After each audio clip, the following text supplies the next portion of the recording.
Hello, this is Dr. Paul Cottrell, and I'm going to be talking about the Titanic submersible and the crisis there. Most people have been following the news that there was a submersible that went out to go see the dive for the Titanic. This is an expensive endeavor. I think there was about 5 passengers on this submersible, and they lost contact when it was diving, when it was going underwater. Now, just briefly, I'm just going to do kind of like the highlights of the news, but in this video, it's more important. I'm going to give you a very unique perspective on, I think it's a unique perspective, at least philosophical, about society in general and what is really happening through this crisis, through the lens of this crisis. So the highlights of it is basically there's a company out there, OceanGate, and there's probably others that do dives, kind of vocational type dives, to look at the wreckage of the Titanic. All right. And the name of the submersible, my understanding is it's named Titan from OceanGate.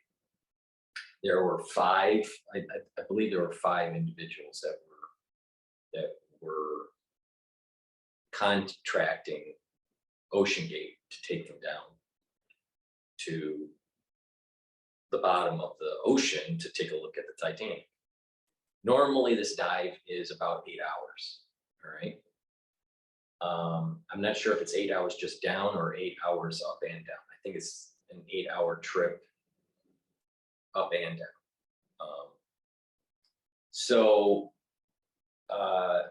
But there are emergency provisions supposedly in terms of the amount of air that they can have, or that they need for an emergency. It was around 96 hours. It looks like they're kind of like they probably ran out of air as of this recording. There was some pinging. They heard some noises, a repeat noise. They're not sure what it is, what the repeat noise is. They've been looking on the surface. They've been looking underwater. They can't find anything as of this recording. So, some of the experts are saying, well, maybe the hull gave in and they were crushed because of the pressure. Maybe there was, some sort of leak that was going on. I think probably the more probable thing is that it had a power failure and it went down to the bottom. Now there's some, because this is very expensive to do. It's like $250,000 to, do 8 hours underwater. And obviously you have to take time to travel to the site and, airfare and all that to just get to the port. But the dive, my understanding is the dive itself was $250,000 for each person. This is a billionaire game, right? Or a multi-millionaire game that vacation, right? And I think this is what's more important. Hopefully they find the individuals unharmed. But before I go to the philosophical side of this, they're running out of air. There is probably nitrogen buildup from urination. All right. Anyone that has done like animal studies, you have cages for these animals, and you have to pay attention to the urine level, the nitrogen level that starts to build up. So there's a nitrogen level that's probably building up because they probably ran out of bags to hold urine. And water is probably depleted. Their water rations have probably depleted. Their food rations probably have depleted. And obviously their oxygen levels are depleting. But what's even more important, And what was the big lesson learned from Apollo 13? It was about not oxygen, it was about carbon dioxide buildup.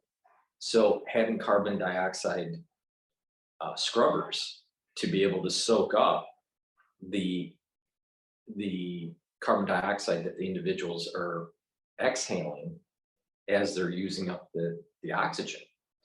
So you have carbon dioxide buildup, you have the nitrogen buildup, the food and water provisions are, going down. The oxygen level is depleting. There's a lot of things that are going wrong, right?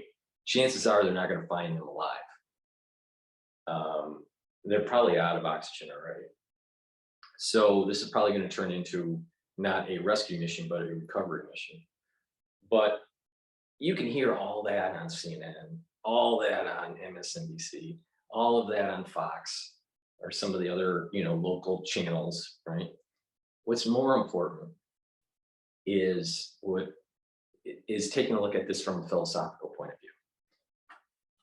One side of the argument philosophically is, well, mankind, and I agree with this point of it. Mankind needs to push the envelope of exploration and technology. There's a big debate on if the hull of this vessel and all of its safety features was up to par. Probably it wasn't. There were probably corners that were cut to reduce costs and get it to market quickly, right?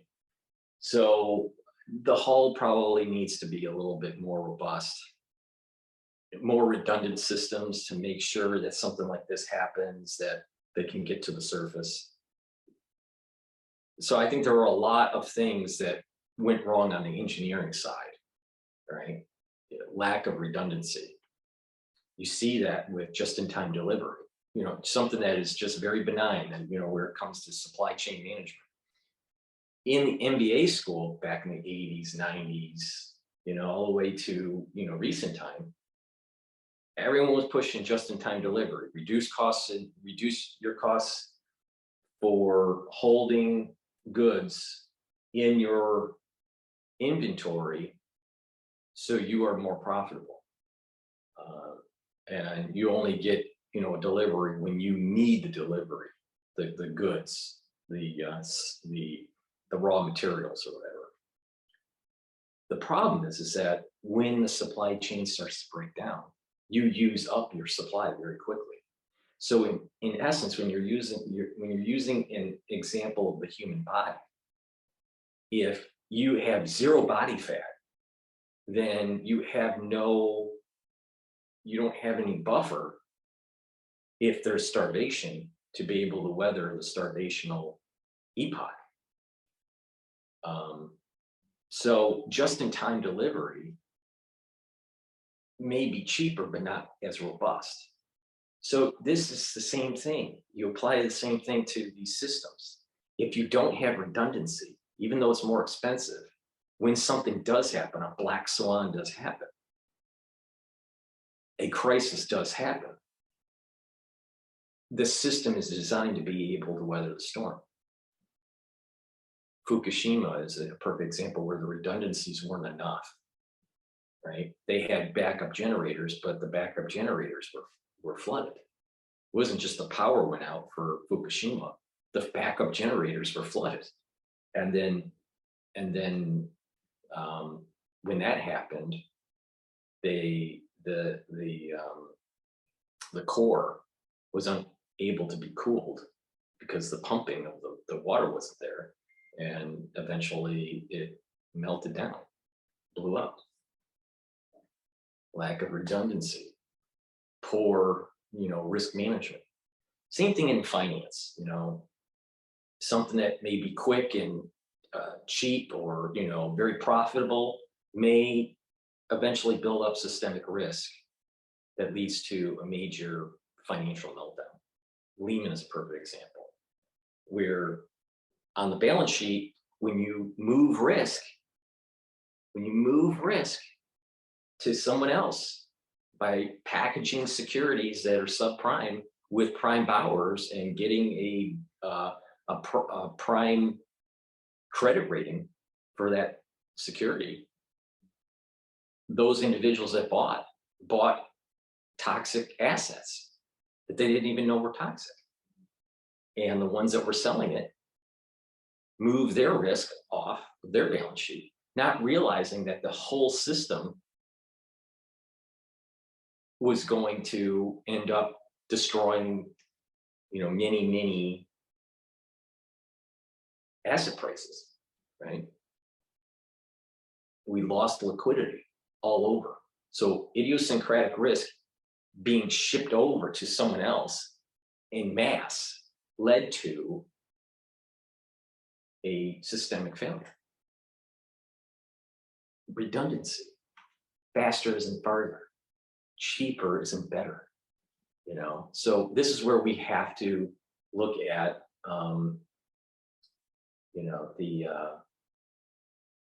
the proper design failure modes and manufacturing failure modes to prevent this kind of thing from happening. That's looking at it from an engineering perspective.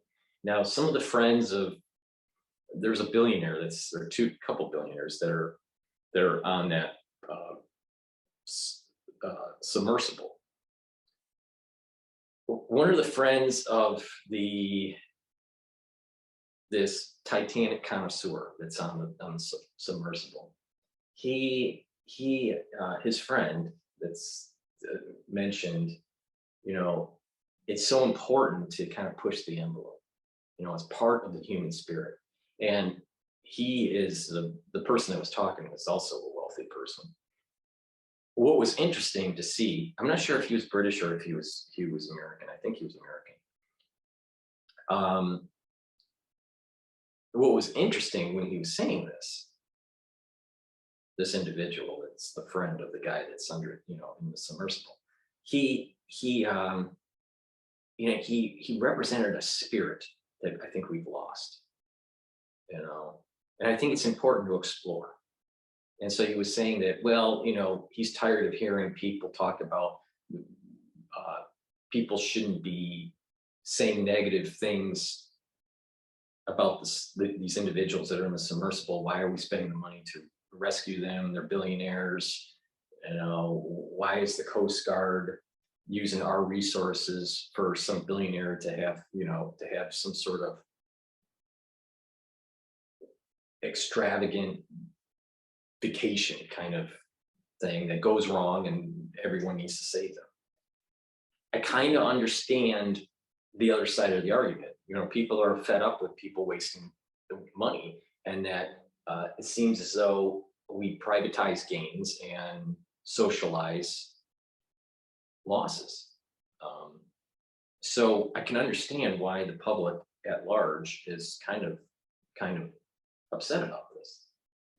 But this individual that was talking, he had a point that people need to take risks and push the envelope of technology and exploration, and realize that there are going to be failures and there are going to be successes.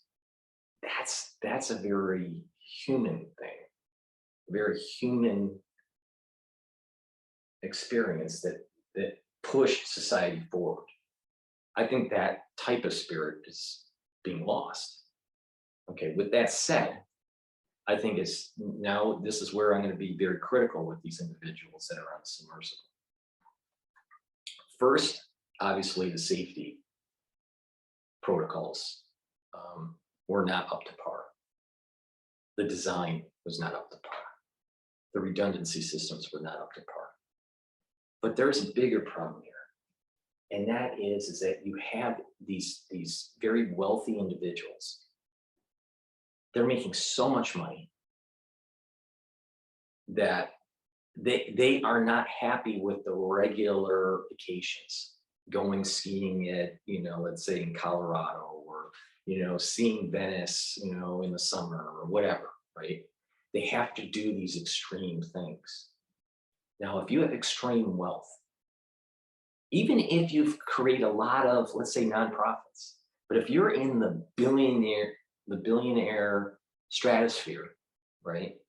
You have so much wealth compared to the average person that taxation should be much, much higher, like 50% or more of the revenue that these billionaires realized gains that these billionaires are making. Yes, they create jobs, but they also have made so much money that, you look at the way they buy. Who really needs a $34 million yacht that is literally the size of like 6 houses? It goes to the extreme. And when there's nothing wrong with gaining wealth and building enterprises and stuff, but that wealth gets so extreme and so out of proportion that there needs to be higher taxation. Now, what happens is that a lot of these very wealthy individuals, they create these nonprofits and move all the funds into these nonprofits and try to hide the money. I think there should be some legal. I think that there needs to be some regulation in the amount of money that you can push into a organization like that, a nonprofit, preventing taxation. This is exactly what the Zuckerbergs did, right? So, billionaires, these individuals, if they're, 20, there's no big difference between a 24 billionaire and a 50 billionaire or 150 billionaire, right? Other than just money. I mean, it's in such a stratosphere that they can buy anything. And it gets to a point where there's too much disparity. There's way too much disparity. And there needs to be higher taxation. Historically in the United States, wealthier individuals were taxed. So, at a higher tax rate. So I think we should add that. We should, and not just by a little bit, by a lot. Nothing's preventing them from being a billionaire, but there needs to be a means of kind of trying to equalize the haves and the have-nots. It's growing. The number of billionaires that are being created in every year is increasing, right? And more and more people are falling behind, and I think that's a problem. Now, that's more of an economic side of this, right? That they are making so much money that they have to do these extravagant type, extreme vacation kind of things for bragging rights. Some people, I'm going to say this humbly, all right? Some people do not have the privilege to be in certain types of social settings that are of affluence. All right. Many people in the United States don't have it. Some people do. And when you're in that environment where you have access to that kind of affluence, you'll notice that during conversations, it's not about many things about the conversation are, what boarding school did you go to, or what school did you go to, or it's not where you work, because it's assumed that you have a company. How many companies do you have? How many lawyers are on your staff?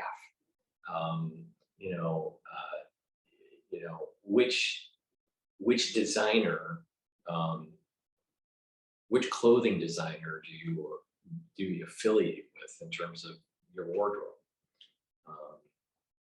And the higher stratosphere, they go to like, well, did you go to space? Did you go to the Titanic? Did you go to Mount Everest? See, the conversations when you're talking with these people are a lot different than your average conversation with others. And only people that have seen this kind of environment, and it's relatively prevalent in New York in certain circles. It's probably prevalent also in certain circles in Hollywood. and probably also in Washington, D.C. But they all have their own little genre. They have their own little, uniqueness.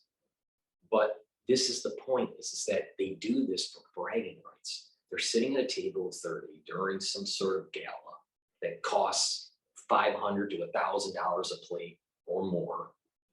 And, you know, this is their conversation at the table. Johnny went to the Titanic on Ocean, Gate, right? Last year, what did you do, Susie? Well, I climbed Mount Everest.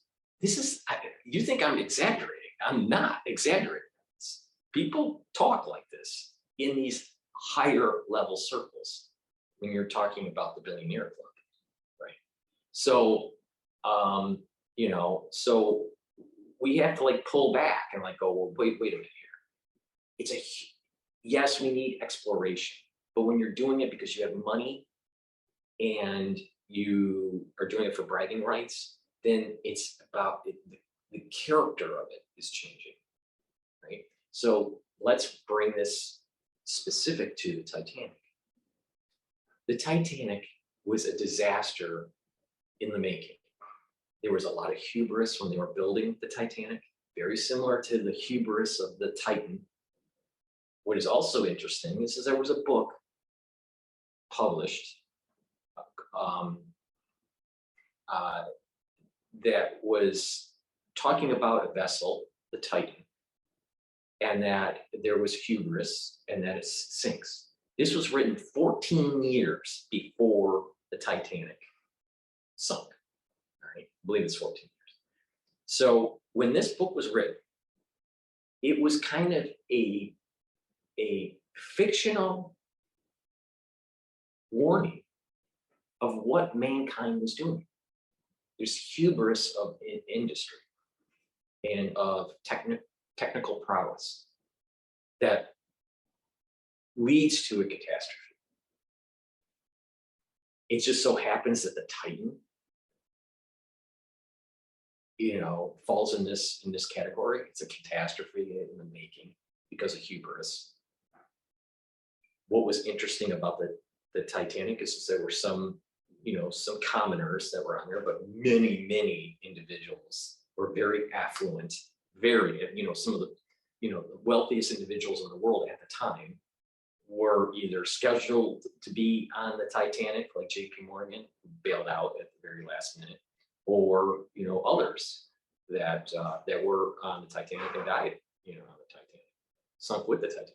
So the point here is that the Titanic is representing in a larger scale the hubris that was happening in 1912, right? Yet the book was written 14 years before, so it's kind of forewarning. Sometimes I think people that are in the arts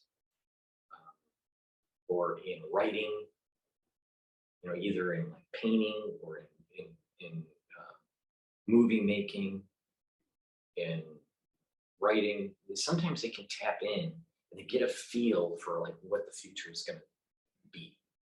Why that is, I don't know. But the point here is that it was almost a hint, and that things rhyme. They don't repeat. They rhyme. History rhymes, and there are Fibonacci's and cycles of things that come back.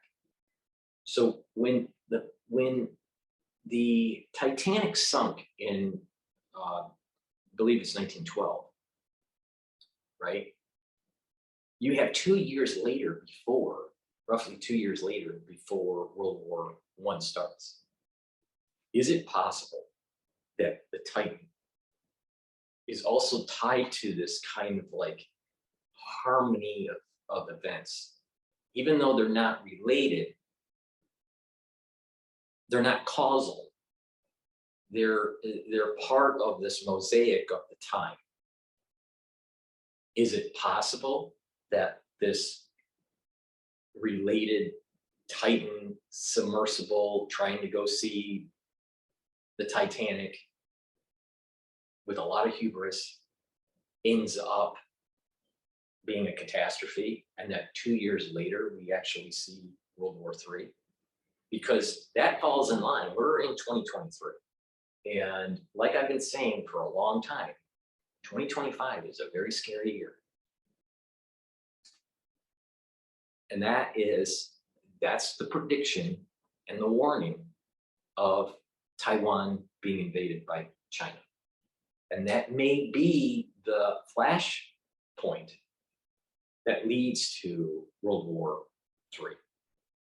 So this is why I think it's important to understand like some of the mosaic of the time of 1912 and what we're seeing today in 2023.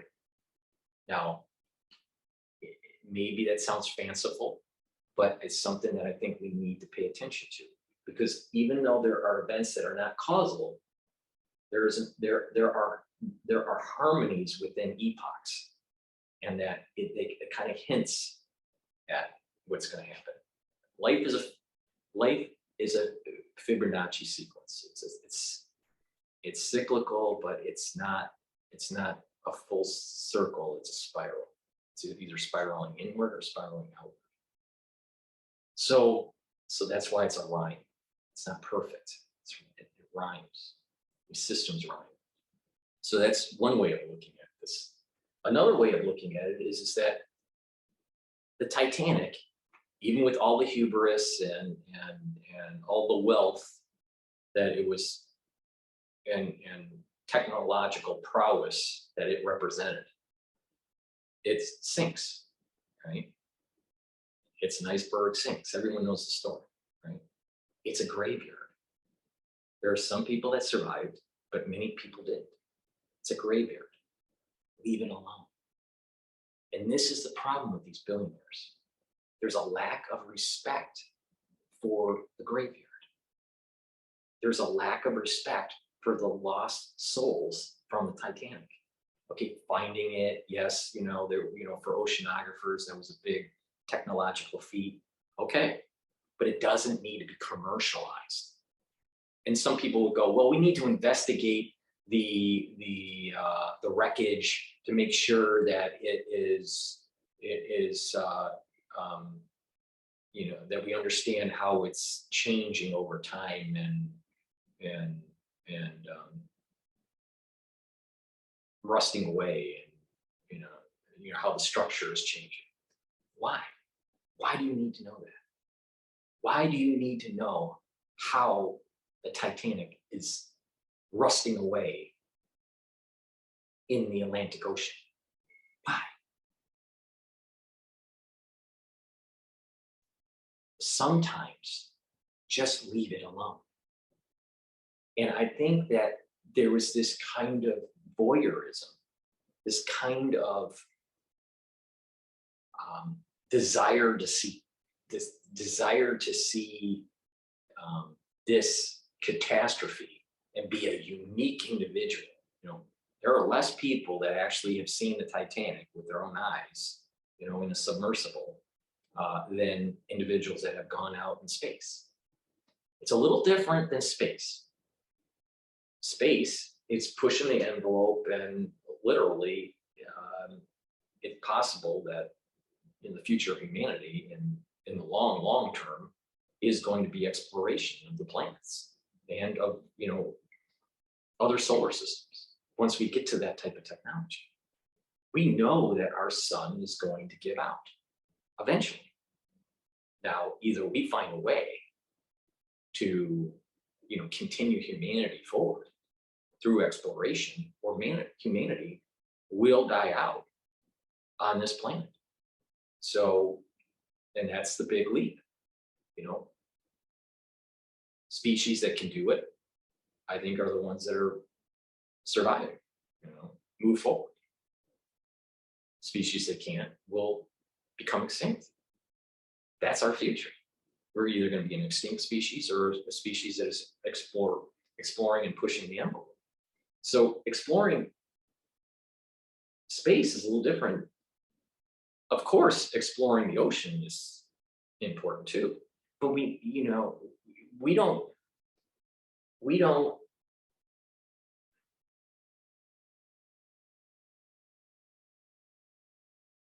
it doesn't make much sense from my estimation for the billionaires, and that's not an understatement, the billionaires, to use Titanic as some sort of vacation site, to, as bragging rights. Now they pepper it with, we have, other camera work and research that's going on to understand the structure and all this. It doesn't need to be. You don't need to know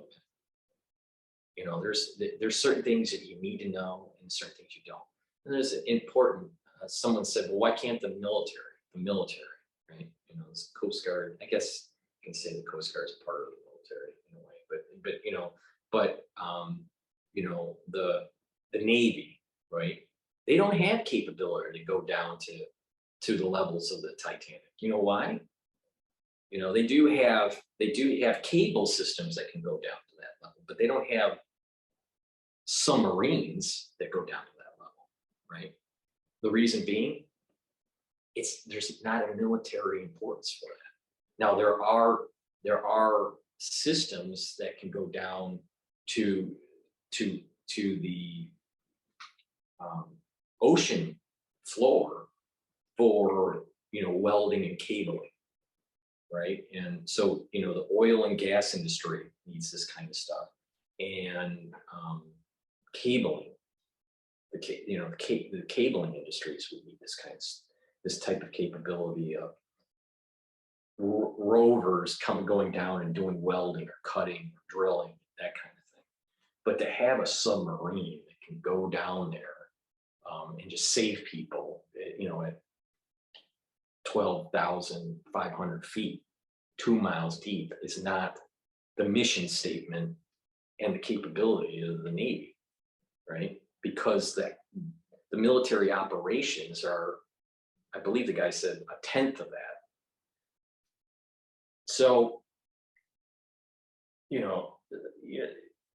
this lends itself to this idea that why do we really need to turn this catastrophe, the Titanic, into some sort of vacation site for billionaires, only for them to go up 3 months later, do a gala that they're paying $1,000 a plate, $2,000 a plate, or whatever.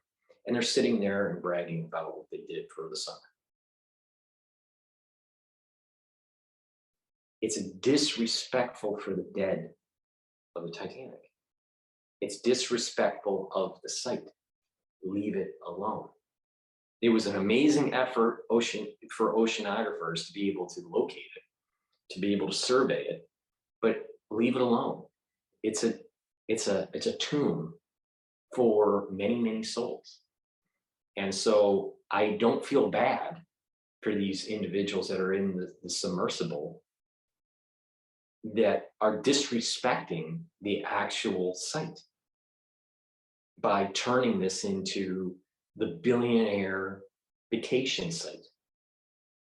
So you're also starting to see it with Mount Everest. All right, the ones that climbed up Mount Everest at the very beginning, right? They were doing it without extra oxygen. They were doing it without Sherpas. They were doing it without a path that was already planned for them. They figured it out as they went, right? And that's the exploration part, all right? But then when they have commoditized it, they have turned it into a vacation industry for the wealthy. Billionaires do it, but also millionaires do it, right? And what they're finding out is that so many people are doing this, right? And this is a means for Maple to make money, right?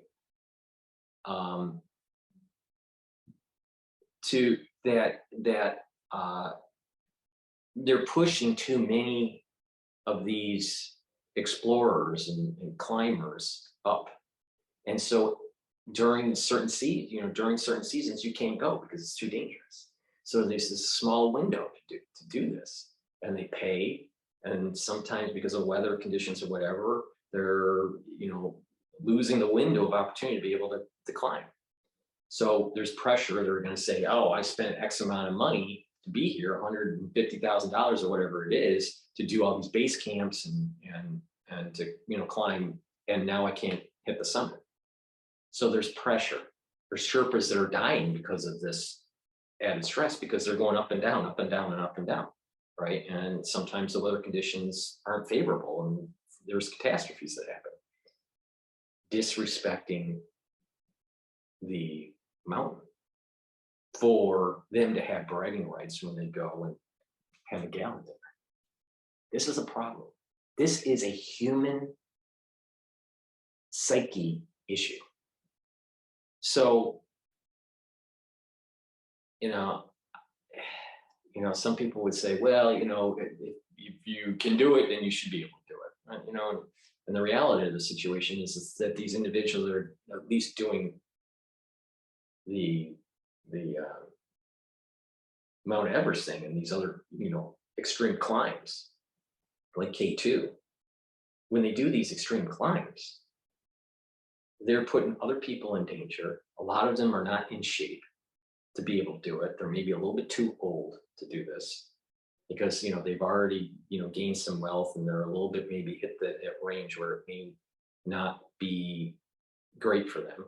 They can't even really climb it without extra oxygen, right? Some do it without oxygen, but others, they have to have the extra oxygen, right? So, you know, if you just said the individuals to climb Mount Everest and you can't have supplemental oxygen during the climb, you can have supplemental oxygen only at base camp, you would see more than half of the individuals not being able to climb. That's how important that supplemental oxygen is. So when someone is doing this, they're kind of cheating in a way. You know, they didn't really climb Mount Everest unassisted. One, they needed the Sherpa, and two, they needed the supplemental oxygen during the ascent. So that's not like the early climbers of Mount Everest.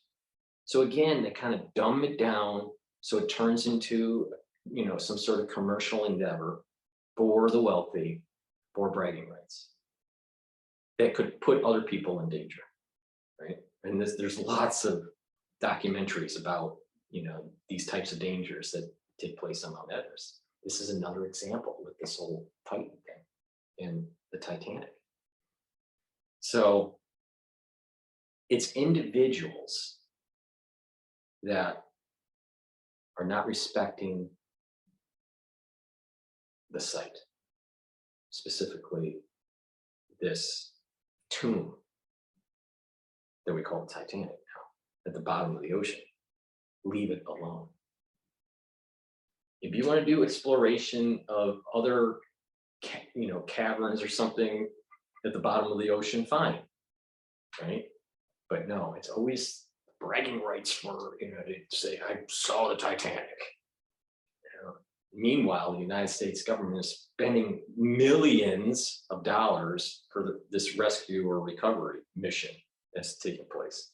And this, the United States government, and probably other government, maybe Canada is also involved in the rescue mission, but we should give the billionaire family the bill for the rescuing, you know, because they took risks that they probably shouldn't have been taking.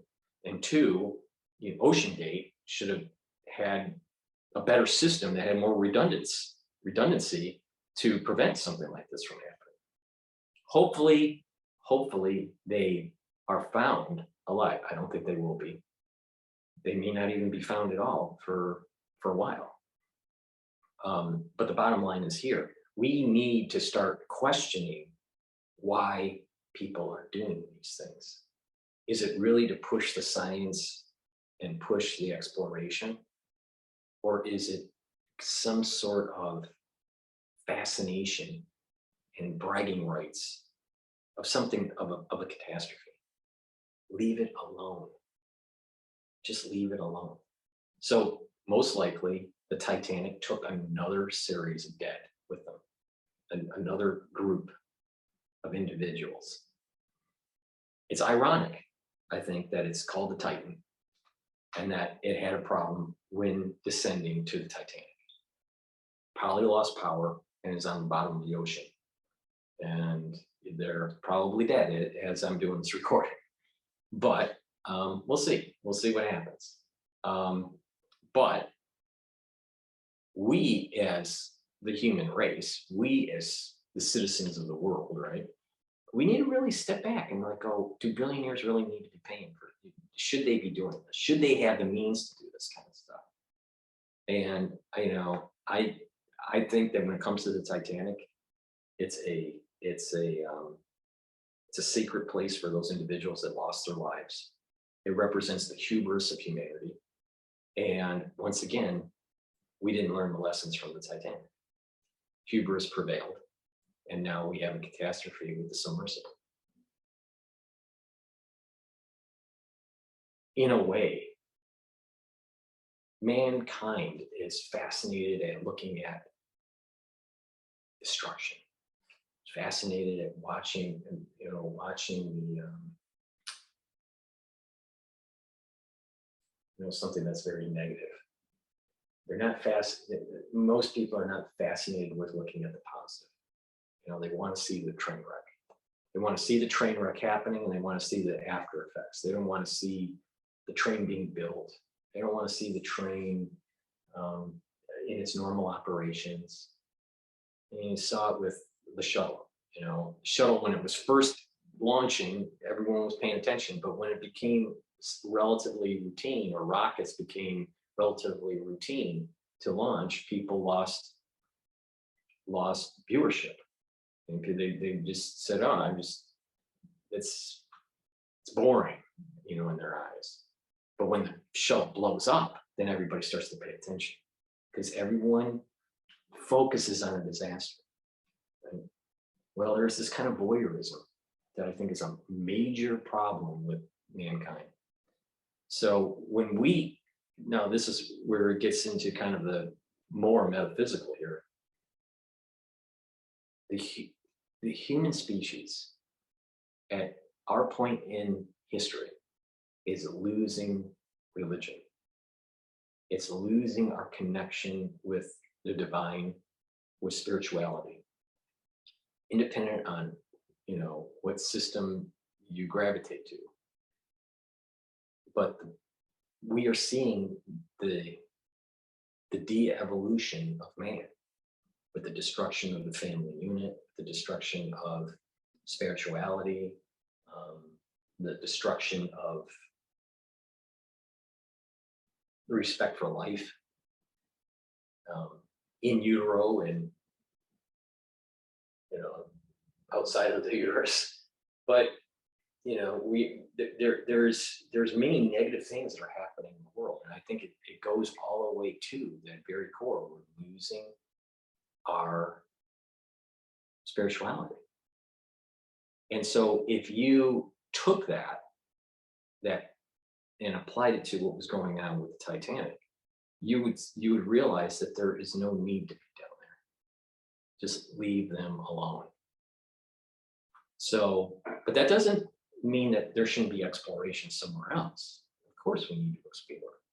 But that's a tomb of many souls that should be just left alone. So that's my take on this submersible. It's a little bit different take. It's a video. It's a critique of mankind, and that we need to look in the mirror and realize that if we don't add some sort of level of spirituality in our lives, we will continue to see our societies decay, de-evolve, and we'll spiral out of control. And we will, lose a lot of the good opportunities that we were born into. That's my take. Hopefully you enjoyed a different perspective on this crisis. Please subscribe to my channels. I have 3 channels on YouTube. All the links are in the description of all my videos. So click the link, subscribe to all 3 of the YouTube channels. Please subscribe to Brighteon, Bitchute, and Rumble. Those channels have a lot of my archive work on top of my contemporary work. Please subscribe to Patreon. That helps support the channel and allow me to do these types of videos. And also, please go to the store, the-studio-reykjavik.com. That is the-studio-reykjavik.com. And you can take a look at the books that I have written over the years. I have many books that I think I started publishing in 2012. And take a look at the store that I have. I have a lot of supplements. I have nano silvers, liquids and gels, soaps and lozenges, C60, which is a very strong antioxidant, a lot of supplements that I've partnered up with Boomer. So just about any supplement you need, it's there, you know, the major ones. And I have an all natural deodorant, either in citrus or peppermint and tea tree. But specifically, please go to the store and, you know, take a look at the Boomer products that I offer.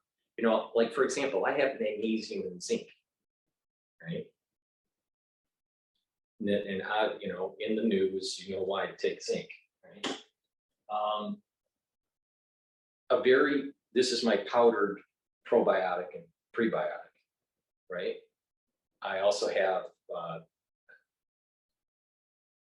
capsule form through ammo, but this is a powder form. I take this, you know, every day.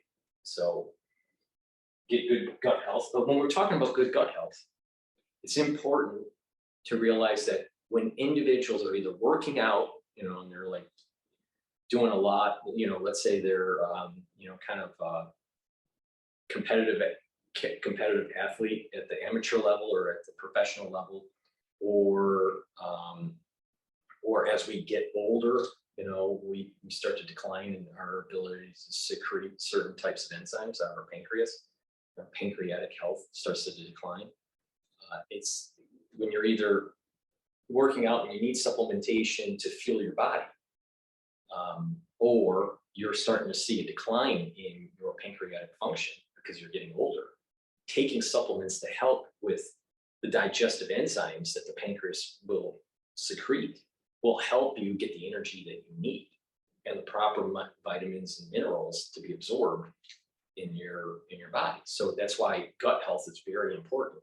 But part of that gut health is making sure that you have a healthy pancreas and also the right concentrations of enzymes that you need to break down the proteins, the carbohydrates, and the lipids. Another product that is really good is the turmeric in ashwagandha. Lowers inflammation. The turmeric helps to lower inflammation, and ashwagandha helps with blood glucose levels. So take a look at the products that I offer for Boomer, and it'll help with your health and help to support my work covering the news and giving you my perspective on things. Please use the discount 5, all caps, discount 5, you'll get $5 off on any order, and that will help with the shipping. Thank you for listening and have a nice day.